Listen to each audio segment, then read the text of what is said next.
प्रदेश Congress committee की ओर से शनिवार को रांची में आभार समागम का आयोजन किया गया। इसमें मुख्य अतिथि के रूप में प्रदेश प्रभारी गुलाम अहमद मीर, कांग्रेस कोटे के मंत्री, विधायक, वरिष्ठ नेता व कार्यकर्ता मौजूद थे।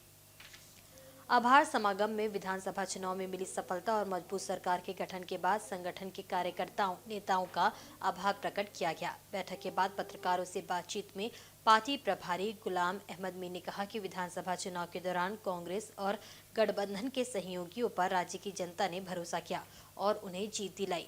एक सवाल के जवाब में कांग्रेस प्रभारी गुलाम अहमद मीर ने भारतीय जनता पार्टी पर गंभीर आरोप लगाते हुए कहा कि भाजपा संविधान और संविधान निर्माता पर भरोसा नहीं करती है। गुलाम अहमद मीर ने कहा कि संविधान बढ़ाने की लड़ाई और गृह मंत्री के द्वारा दिए गए बयान के खिलाफ कांग्रेस की लड़ाई जारी रहेगी। उन्होंने कहा कि अदानी के मामले से ध्यान भटकाने के लिए भारतीय जनता पार्टी की ओर से हर दिन कुछ नया हथकंडा अपनाया जा रहा है। जिस तरह से और जिस लहजे से, जिस लैंग्वेज से उसने अपोजिशन की ओर हाथ खड़ा करके कहा कि कहां तक ये भीमराव अंबेडकर, भीमराव अंबेडकर, भीमराव अंबेडकर, भीमराव अंबेडकर, भीमराव अंबेडकर कहते रहोगे। इतनी देर आप भगवान भगवान भगवान का नाम लेते तो आपके 7 जन्म स्वर्ग में हो। तो ये दर्शाया कि वो कितने फ्रस्ट्रेट थे और कितना उनको ये भीमराव अंबेडकर और कितना हमारे आज के कॉन्स्टिट्यूशन के साथ उनकी जो नफरत है, वो नफरत साफ तरीके से उसके चेहरे से, उसके लफ्जों से सांसद में दर्शाया। सिर्फ उस इश्यू को डाइवर्ट करने के लिए उसने वो रास्ता दिया। और फिर जब उस पर डिबेट की बात आई, उस पर माफी की बात आई, उस पर इस्तीफा की बात आई, अगर देश के होम मिनिस्टर को इतनी नफरत है देश के कॉन्स्टिट्यूशन से और कॉन्स्टिट्यूशन निर्माता से, तो मैं समझता हूं कि ऐसे व्यक्ति को देश का होम मिनिस्टर बने रहने का कोई अधिकार नहीं। 250 मेंबर पार्लियामेंट अंदर जा रहे थे, सामने 5 लोगों को लाठी डंडे के साथ उनको एंट्री से रोकने की कोशिश की भाजपा ने।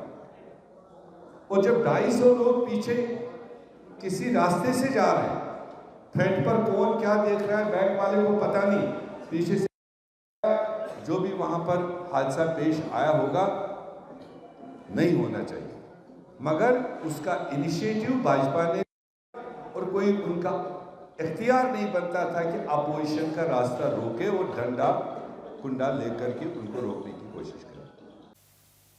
जमशेदपुर के कदमा मरीन ड्राइव से पुलिस ने एक अभियुक्त को हथियार के साथ गिरफ्तार किया है। उस पर आधा दर्जन से अधिक आपराधिक मामले दर्ज है। पकड़ा गया आरोपी बंटी कुआ है, जो कोटपहाड़ी का रहने वाला है। इसके पास से हथियार बरामद हुआ है। शनिवार को पुलिस ऑफिस में एक प्रेस कॉन्फ्रेंस आयोजित कर एसएसपी किशोर कौशल ने इस संबंध में जानकारी दी। उन्होंने बताया कि हाल ही में कदमा के एक आभूषण दुकानदार से फोन पर रंगदारी की मांग की जा रही थी।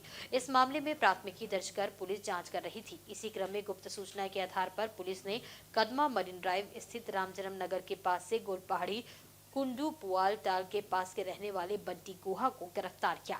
जांच करने पर इसके पास से एक देसी कट्टा, 2 जिंदा कारतूस और एक मोबाइल बरामद हुआ। एसएसपी ने बताया कि पकड़ा गया अभियुक्त जेल में बंद शातिर बदमाश सोनू सिंह के नाम से लोगों से रंगदारी की मांग करता था। इसके खिलाफ शहर के अलग अलग थानों में आधा दर्जन से ज्यादा मामले दर्ज है। हाल ही में वह जेल से छूटा था। जेल से बाहर आते ही उसने लोगों को धमकी देना शुरू कर दिया था, लोगों को डराता धमकाता था। पुलिस ने पूछताछ के बाद उसे न्यायिक हिरासत में जेल भेज दिया। 24 को एक रंगदारी का मामला कदमा थाने में दर्ज कराया गया था, जिस मामले में एक व्यक्ति के द्वारा एक मोबाइल नंबर से कॉल करके एक ज्वेलरी शॉप ओनर से रंगदारी की रकम की मांग की जा रही थी। और इस संदर्भ में लगातार हम लोग छापामारी कर रहे थे। इसी दौरान छापामारी दल के द्वारा एक व्यक्ति को आपको रामजन्म नगर मरीन ड्राइव छठघाट के पास में हथियार के साथ जो है पकड़ा गया और उसको गिरफ्त में लेकर के जब पूछताछ की गई तो हथियार तो उसके पास से बरामद हुआ ही, साथ ही साथ उसके पास से एक मोबाइल फ़ोन और सिम कार्ड भी बरामद हुआ और उसी मोबाइल फ़ोन और सिम कार्ड का प्रयोग बेसिकली रंगदारी मांगने के लिए किया जा रहा है। तो एक तरीके से रंगदारी वाले मामले का भी खुलासा हुआ और साथ ही साथ अवैध हथियार रखने के भी मामले का एक मामला दर्ज कराया गया है। इसके अलावा यह भी बात सामने आई है इससे पूछताछ के दौरान, इसने अन्य कई व्यक्तियों से भी रंगदारी लेने की चेष्टा की।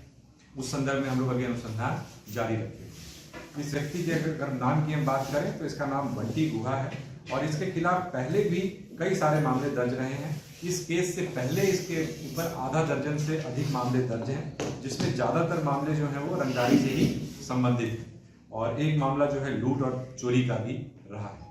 तो इस प्रकार से अभी कुछ दिन पूर्व ही यह जेल से छूट करके आया था और जेल से छूटने के पश्चात ये सोनू सिंह के नाम से बेसिकली रंगदारी लोगों से मांग करके उगाने की कोशिश कर रहा है। लेकिन ससमय पुलिस को सूचना मिली और पुलिस ने त्वरित कार्रवाई करते हुए इसकी गिरफ्तारी की है और रंगदारी में प्रयोग होने वाले फोन को भी बरामद किया है और साथ ही साथ इसके पास से अवैध हथियार को भी बरामद। सोनू सिंह कौन है? पैसा कुछ ले पाया है किसी से? फेक नाम से बोल रहा था। सोनू सिंह के फेक नाम से, जो एक अपराध कर्मी है जो पूर्व से एक सेंसेशनल मर्डर केस में ऑलरेडी जेल में है, उसके बिहाफ पे या कहने की उसका नाम लेकर के यह रंगदारी उठाने की कोशिश कर रहा है। सिम किसके नाम से ये यूज करता था ये? सिम अपने ही नाम से। Socialist unity centre of India ने जमशेदपुर की विभिन्न जन समस्याओं को लेकर उपायुक्त कार्यालय के समक्ष प्रदर्शन किया। इसके साथ ही इन समस्याओं के निराकरण की मांग को लेकर उपायुक्त को एक ज्ञापन सौंपा।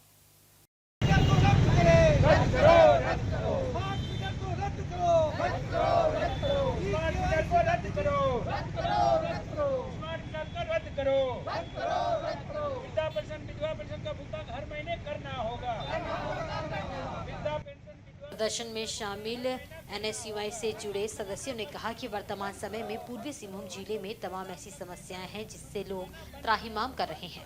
वृद्धा, विकलांग और विधवा पेंशन पिछले कई माह से बंद है। मानगो में लगातार जाम की स्थिति उत्पन्न हो रही है।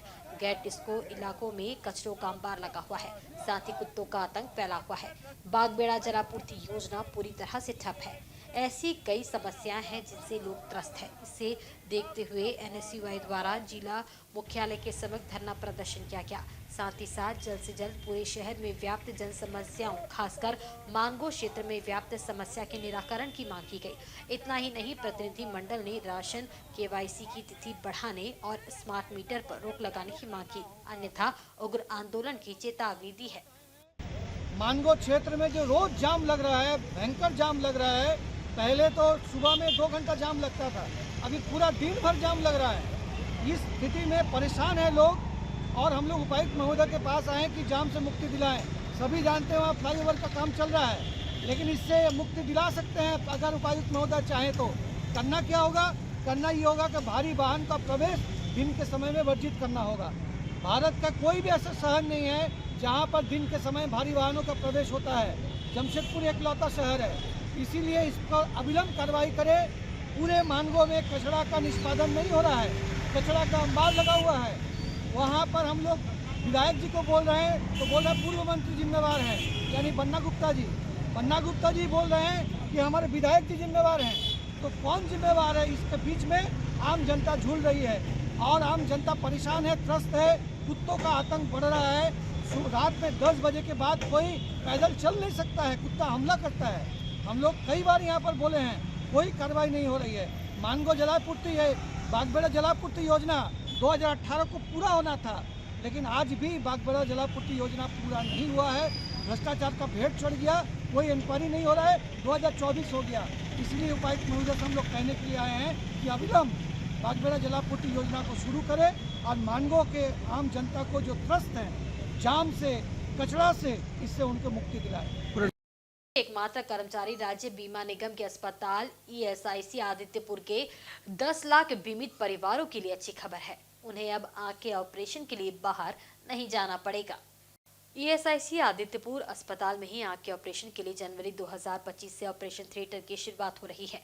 अस्पताल के medical superintendent doctor MP Minz ने बताया कि इसके साथ ही अस्पताल के पैथोलॉजी में हार्मोनल एसेंस की जांच भी शुरू हो रही है। साथ ही अस्पताल में वर्षों से बंद पड़ी एक्सरे की सुविधा भी बीमितों को मिलने लगेगा। यहाँ अत्याधुनिक एक्सरे मशीनें लगाई जा रही है। इसके साथ ही जल्द ही अस्पताल में 100 बेड क्षमता भी काम करने लगेगी।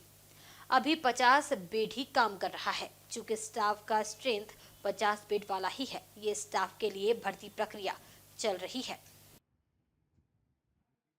नया सुविधा में जो है हमारा IoT जो है नया हमारा शुरू हो जाएगा। ठीक है जी ऑलमोस्ट सब चीज़ काम हो चुका है। जी कुछ छोटा छोटा काम बाकी रह गया है, तो जल्दी ही जो है।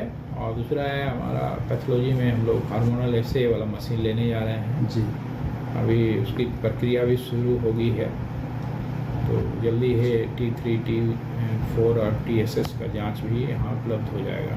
जी तो देखिए डॉक्टर्स तो हैं, लेकिन कुछ विभाग में जैसे नहीं है, चर्म रोग में नहीं है, हमारे आई का स्पेशलिस्ट नहीं है, लेकिन हमारे PG डॉक्टर्स हैं, तो जी। वो उससे काम चल जाएगा। अच्छा अच्छा ENT में पहले नहीं होता था ENT हमारा, तो ENT में हमारे एक सीनियर डॉक्टर हैं, जी वो ENT देखते हैं। जी और साथ में चूँकि डॉक्टर की कमी की वजह से वो मेडिकल स्टोर भी देखते हैं, वो जी तो दोनों काम करते हैं। वहीं पूर्वी सिंहभूम जिले के पोर्ट का BO विनय कुमार दुबे व BPO विश्वेश्वर नंदी शुक्रवार को सेवानिवृत्त हो गए। दोनों को प्राथमिक विद्यालय पोर्टका में विदाई समारोह आयोजित कर विदाई दी गई। इस अवसर पर बतौर अतिथि के रूप में नए BEO अनिल कुमार वर्मा उपस्थित थे। झारखंड प्राथमिक शिक्षक संघ और सहायक अध्यापक शिक्षक संघ द्वारा आयोजित इस कार्यक्रम में शिक्षकों ने सेवानिवृत्त पदाधिकारियों को माल्यार्पण व उपहार भेंट कर सम्मानित किया। मौके पर दोनों पदाधिकारियों ने कहा कि सरकारी नौकरी में सेवानिवृत्ति एक प्रक्रिया है। इस स्थिति से सभी नौकरी पेशा को एक दिन गुजरना पड़ता है। उन्होंने विदाई समारोह के आयोजन पर प्रसन्नता व्यक्त की एवं आयोजन को सराहा। कहा कि सभी पदाधिकारी एवं कर्मचारी का फर्ज है कि दायित्व का निर्वाह ईमानदारी से करें। उन्होंने कहा कि पोटका प्रखंड के सभी शिक्षक व सहयोगियों का पूरा समर्थन मिला। इस कारण यहाँ शिक्षा को बढ़ावा देने में उन्हें अपना योगदान देने में कोई कठिनाई नहीं हुई। इसके लिए वे सभी का आभार व्यक्त करते हैं। अच्छा रहा, मेरे लिए तो सुखद रहा। जिस रूप में काज करने का अवसर मिला था, मैंने बड़ी ईमानदारी से कोशिश किया कि मैं उस उम्मीदों पर खरा उतरूं। तो समय बताएगा कि मैं कितना कामयाब रहा। एक शिक्षक था और शिक्षक के रूप में ही अपने आप को समझते रहा। कुर्सी जितना देर तक बैठा वही मेरा BO का था, बाकी काम मेरे लिए शिक्षक था। उससे यही निवेदन है कि अपने जिस रूप में कार्य को कर रहे हैं उसको और धार दें। और आखिरी रूप में इनसे एक ही चाहत है, मांग है, नवोदय विद्यालय की परीक्षा में जितनी अधिक संख्या में छात्रों को आपने आवेदन कराया है, उतनी ही अधिक संख्या में चयनित कराने का भी आपका प्रयास हो।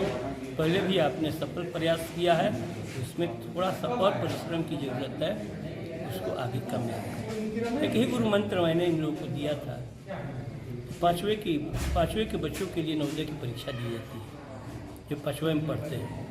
चौथा क्लास से ही बच्चों को आप इनिशिएट कर दें और धीरे धीरे वह 5वें में जब जाएगा तो वह प्रॉपर्ली अपने आप को उस रूप में पाएगा, फिट पाएगा और ज़्यादा मेहनत करके तैयारी करेगा और सफल भी होगा। और उस मंत्र को इन्होंने अपनाया भी था, कामयाबी भी मिली थी।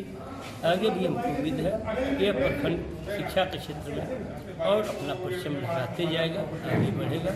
इन्हीं भावनाओं के साथ मैंने काम किया और शिक्षक भी उसमें हमेशा हमको सहयोग दिए। दुबे जो पोटका 2 का प्रखंड शिक्षा प्रसाद पदाधिकारी थे, तो वो पदाधिकारी जो थे हम लोग का मोटिवेटर रूप में काम किए थे। मतलब एक पदाधिकारी जो क्या होता है, हम लोग के साथ मोटिवेटर का काम किए ताकि शिक्षक का काम क्या है, शिक्षा का अलग जगह पे तो वो पदाधिकारी कम मोटिवेटर ज़्यादा थे। इसलिए सभी शिक्षक बिंदु मिल करके उनका हम लोग ये सम्मान समारोह का आयोजन किए थे अपना दिल से। आगे का जीवन मंगलमय हो, सुखमय हो और अपना परिवार के साथ समय बिताए और खुशी से रहे, यही हम लोग भगवान से प्रार्थना करते हैं। वहीं पूर्वी सिंहभूम जिले के मुसाबनी प्रखंड स्थित दिगड़ी मोड़ के समीप लगभग 12 करोड़ की लागत से विद्युत शक्ति उपकेंद्र का निर्माण किया जाना है। शनिवार को शिक्षा मंत्री रामदास सोरेन व सांसद विद्युत वरण ने इसका शिलान्यास किया।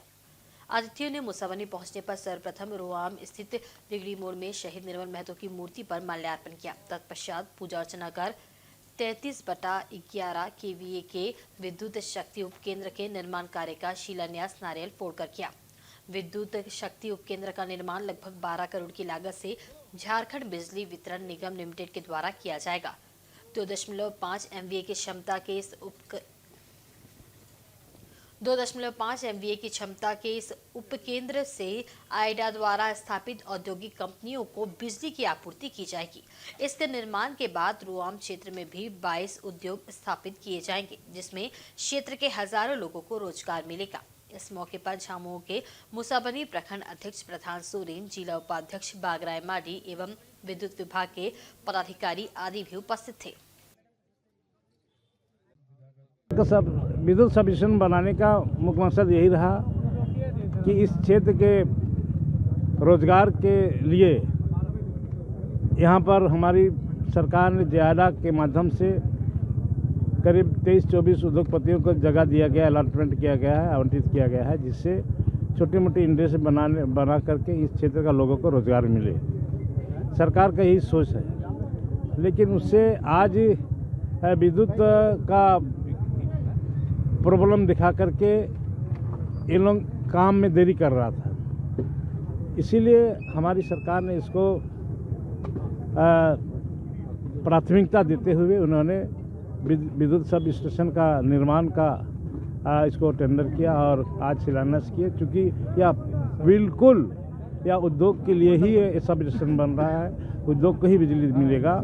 जहाँ ग्रामीणों की बात है, ग्रामीणों को भी किसी भी तरह से बिजली की कमी होने नहीं देंगे। चाहे आज मैं निर्देश दे दिया हूँ विद्युत विभाग का, SC है, GM है, सभी पदाधिकारियों को, ग्रामीणों को किसी भी तरह से 1 मिनट भी बिजली नहीं कटना चाहिए, जिसकी व्यवस्था सारे वो लोग करेगा। करीब 11 करोड़ 4 करोड़ के लागत से ये सब स्टेशन बन रही है और ये अच्छी शुरुआत है, क्योंकि उद्योग को देखकर इस सब स्टेशन का निर्माण किया जा रहा है। अब देख रहे हैं नए नए उद्योग यहाँ लग रहे हैं, तो निश्चित रूप से यहाँ के लोगों के रोजगार मुहैया होगा। इसमें बहुत सारे लोग जो है आज भी बाहर जाते हैं अपना रोजगार के लिए, परिवार से बिछड़ कर अपना पेट भरने के लिए। तो ये जब उद्योग लगेगा, फलेगा फूलेगा, तो रोजगार का सीजन होगा और लोग यहीं बैठ के अपने बच्चे को पढ़ा लिखा करके बेहतर जीवन बनाने का प्रयास करेगा। यूँ तो पिछले 10 साल में देखिए काफ़ी सब स्टेशन वगैरह बना है और ग्रिड भी बना है। तो अभी GM साहब है, स्कूटी वैसी साहब है, सभी लोग हैं। अभी हम लोग देख ले उस जगह में जहाँ भी सख्त ज़रूरत है, जैसे डुमरिया से लेकर अगर अस्ती और हरियाण जियन जो पहले रेड जोन इलाका था, उस क्षेत्र में एक सब स्टेशन का हम लोग मांग कर रहे हैं, मनुष्मुड़िया चकुलिया के बीच में। और यहाँ भी एक उल्दा बहुत पुराना मांग है गालूडी, ताकि NH का लेफ्ट जो है पूरा बड़ा इलाका जो है यहाँ से कनेक्ट कर दिया जाएगा, तो कनेक्टिविटी बेहतर हो जाएगा बिजली के मामले में। तो वो भी एक बेहतर अवसर है। और रुआम का जो है ये बहुत ही एक बेहतर समय में इसका बुनियादी रखा गया, तो भविष्य में जाकर ये भी बने और पब्लिक सर्विस के लिए भी एक सब स्टेशन अगल बगल बने, ताकि लोग का जब डिस्ट्रीब्यूशन होगा तो दूर से नहीं बल्कि सामने से होगा, तो कट ऑफ जो होता है आंधी तूफान में, इसका थोड़ा कमी आएगी। चक्रधरपुर के सेक्रेड हार्ट इंग्लिश स्कूल में शनिवार को वार्षिक उत्सव समारोह का आयोजन किया गया। इसमें मुख्य अतिथि BEO संजीव कुमार सिंह, विशिष्ट अतिथि डॉक्टर नंदिनी के साथ वरिष्ठ पत्रकार शीन अनवर और अन्य मौजूद थे। इसमें स्कूल के विद्यार्थियों ने रंगारंग सांस्कृतिक कार्यक्रम पेश कर अपने हुनर का जलवा बिखेरा। इस सांस्कृतिक संध्या की खास बात ये रही कि विद्यार्थियों ने अपने आप को खुद से ही सारे कार्यक्रम को तैयार किया था और सफलतापूर्वक उसे मंच पर प्रस्तुत भी किया। सांस्कृतिक कार्यक्रमों में मुख्य रूप से बच्चों ने पारंपरिक नृत्य, स्वागत नृत्य, स्कूल नहीं जाना नृत्य, प्रेरित एक्ट, क्रिसमस गीत व नृत्य की प्रस्तुति दी। इससे पूर्व सभी अतिथियों का गुलदस्ता और शॉल भेंट कर स्वागत किया गया। इस बीच अकादमी पुरस्कारों से विद्यार्थियों को नवाजा गया, जो उनकी वर्ष भर की मेहनत, लगन और आत्मविश्वास का फल था। स्कूल की प्रधानाध्यापिका अंजेलिना फर्नांडो ने सभी को संबोधित करते हुए स्कूल का प्रतिवेदन कहा कि विद्यार्थियों को शिक्षा ग्रहण के अलावे सांस्कृतिक कार्यक्रम में भी शामिल होना चाहिए, जो कि आज की परिवर्तनशील समय की मांग है।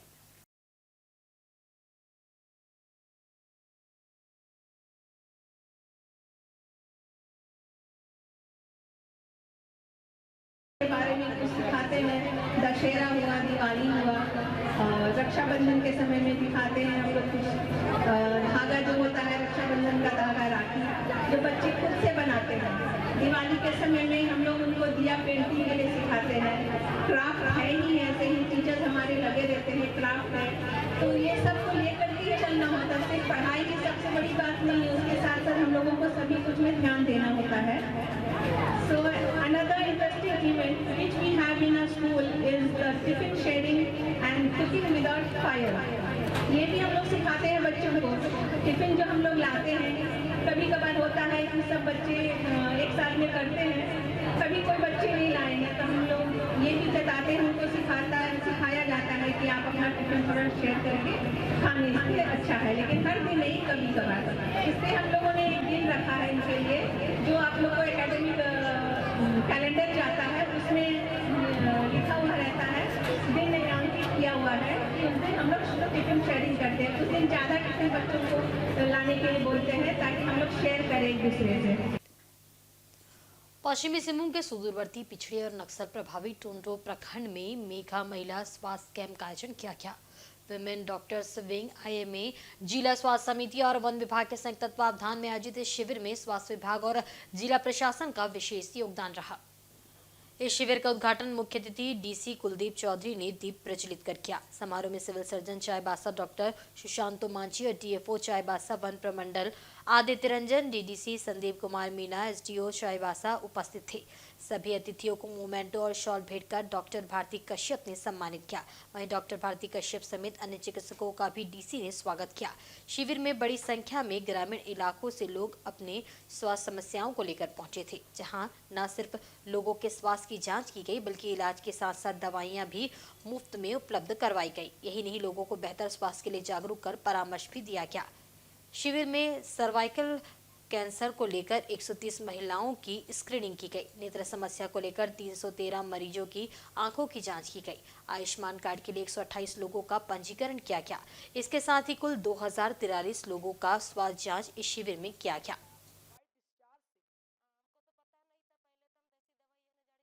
जैसा कि उप विकास आयुक्त महोदय ने बताया कि इस श्रृंखला में ये तीसरा कैंप है और इससे पहले 2 कैंप हम लोगों ने अलग अलग क्षेत्र में, और अगर अनुमंडल बार अगर कहें तो जगन्नाथपुर अनुमंडल के गुआ क्षेत्र में, चक्रधरपुर अनुमंडल के गोयलकेरा क्षेत्र में, और आज हम लोगों ने चाईबासा अनुमंडल, सदर अनुमंडल के टोंटो प्रखंड में इस कैंप को आयोजित किया गया है।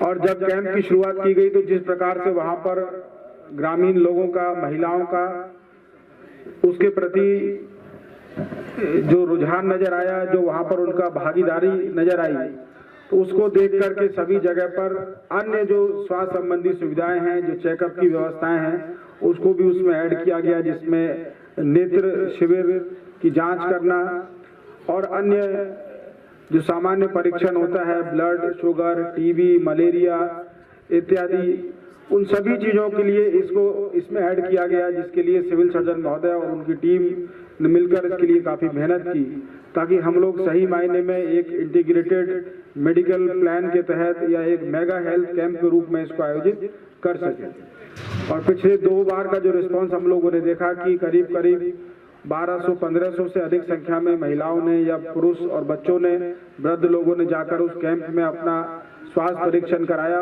और उसका लाभ लिया।